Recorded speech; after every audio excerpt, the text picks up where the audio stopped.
Welcome to the channel. Today isn't just a crime story. It's a detective story, a thriller, and a brilliant scheme. No explosions, no super gadgets. Just calculation, observation, a cool head, and a few surprisingly simple objects: foam, a mop, and hairspray. Antwerp is a city that never sleeps. A city where the sparkle of diamonds always outshone the streetlights, and the price of silence was higher than any jewel. For 5 centuries, threads of trade, deals, and intrigue have intertwined here. Merchant caravans were replaced by airplanes, old shops by glass skyscrapers. But one thing remained constant: Antwerp was the capital of the diamond world. 3 narrow streets, wedged between ancient buildings, formed the so-called Diamond District. And if by day this place resembles an anthill, where jewelers, brokers, and bank officials move money and stones as if they were seeds, then by night it transforms into an impregnable fortress, shrouded in the cold glow of cameras and spotlights. In one such alley, underground, lay hidden a vault considered the most secure commercial facility on the planet. Even military bases sometimes fell short of its technological sophistication. It was there, on the second basement level, dimly lit by green emergency lamps, that no one dared to look without permission. There lay millions, hundreds of millions, of other people's secrets, family heirlooms, jewels, deals, and fears. And no one, absolutely no one, could have imagined that one day the silence of the underground would be broken. That a 3-ton iron door would yield to someone.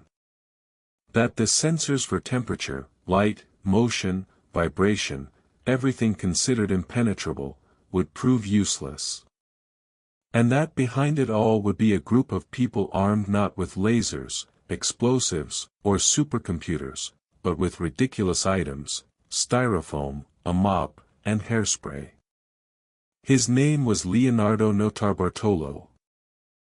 He was around 50, and at first glance, he was no different from dozens of Italian jewelers who came to Antwerp daily for another shipment of diamonds.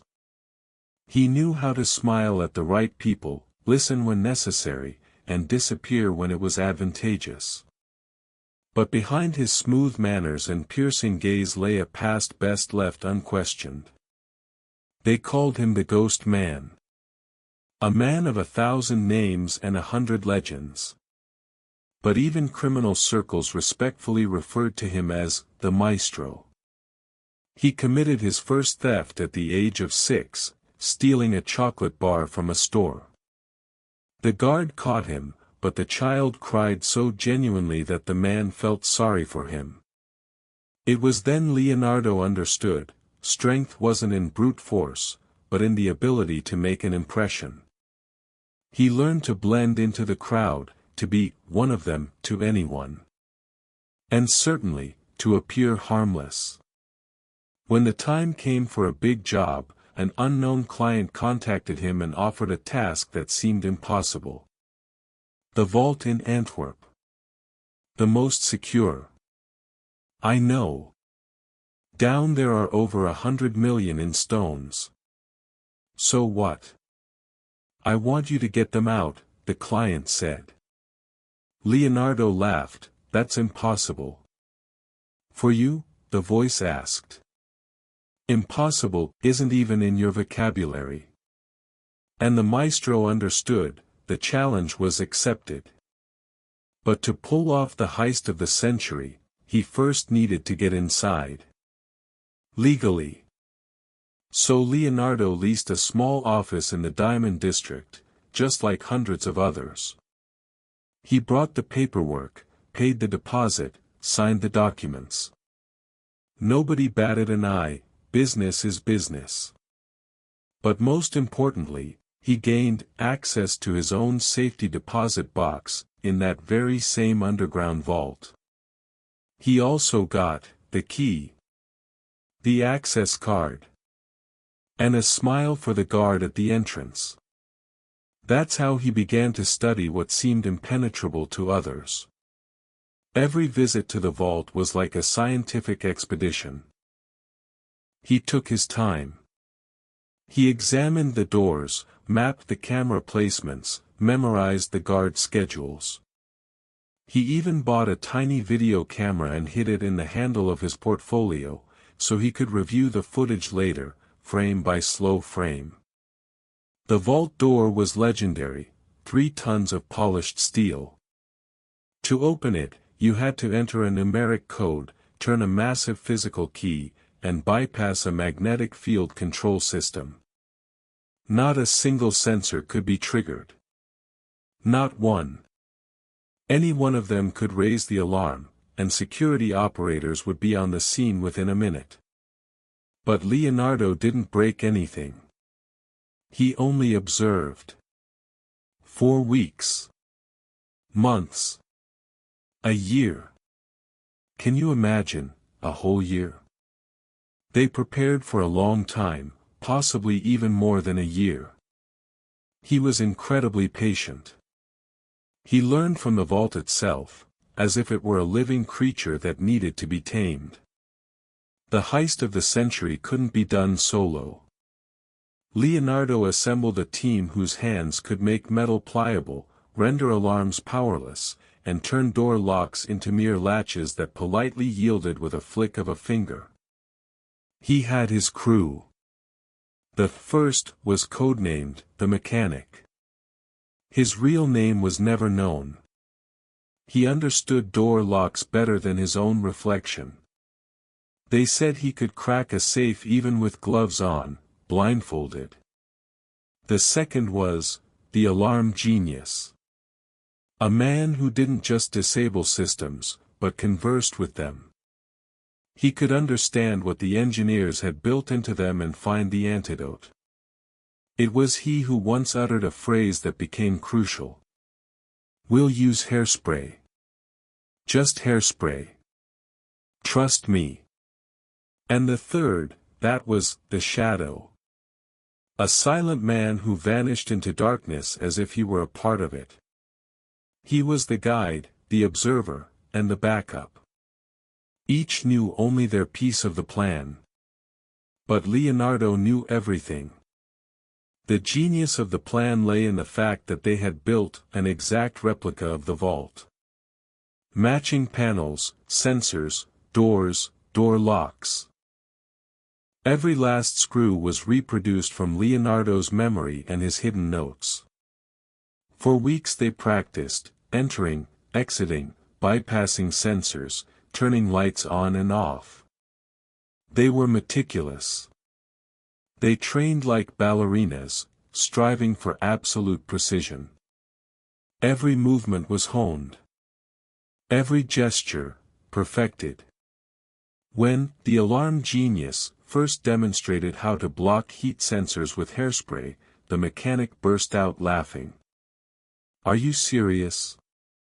We're breaking into the world's treasure vault, armed with hairspray. You don't understand." The genius replied. "The sensor reacts to temperature changes. And hairspray forms a microfilm. The sensor, it'll go blind. And what's the mop for? To prop up a piece of foam if the hairspray wears off. In short, we need the mop." But it was precisely this absurdity that made the plan perfect. Sometimes the most intricate things are defeated by the simplest. February 15, 2003. It was a Saturday. In Antwerp, a major tennis tournament was underway, and many jewelers had brought their valuables. The vault was packed to capacity. This was exactly the night the maestro had been waiting for. At 10:30 p.m., the team gathered in the garage of an office building, where a hidden entrance was located. They were calm, as if they were just going for a stroll. Only Leonardo felt a tremor in his fingers, not from fear, but from sheer anticipation. He had seen it all hundreds of times. But that day, it was real for the first time. They breached the garage lock in 9 seconds. They checked their watches. All sensors showed green. All cameras were operational, but no one was watching them. "Ready?" the maestro quietly asked. "Always," the accomplices replied. The alarms expert approached the panel first. He knew the code. How the hell did he know? Leonardo never revealed that. Rumors circulated that he had installed a miniature camera opposite the lock and recorded the guard entering the combination. Even stranger rumors suggested the code was given to him by a client who might have been connected to the bank. But it didn't matter. He entered the combination. He turned the key. Leonardo's heart pounded faster. The door clicked open. "Gentlemen, we're inside," he whispered. But this was only the first layer of hell. Now they needed to fool the magnetic field sensor. It reacted to any change in the distance between two plates. The mechanic unscrewed the magnet in one fluid motion, holding it perfectly at the correct angle so the field remained constant. It was a masterstroke of precision. A couple of millimeters off, and everything would be compromised. But everything went smoothly. They entered the vault. Here, the darkness began. The real kind. They didn't turn on the lights, the sensor would have triggered immediately. So they had blinded it beforehand, by taping over it with electrical tape the day before the robbery, when Leonardo had accessed his own safe deposit box. This was one of the riskiest moments, but no one noticed. Now they worked in the dim light of emergency lamps. They approached the heat sensors. The genius pulled out a can of lacquer. One spray, and the sensor stopped reacting to air temperature fluctuations. Then he propped up a mop with styrofoam, in case the film slid off. "You're a genius," Leonardo said. The man merely shrugged. Next, the motion sensors. They operated on radio waves. They had to be bypassed quickly and precisely. The accomplice, Shadow, went first. He moved so softly, as if gliding.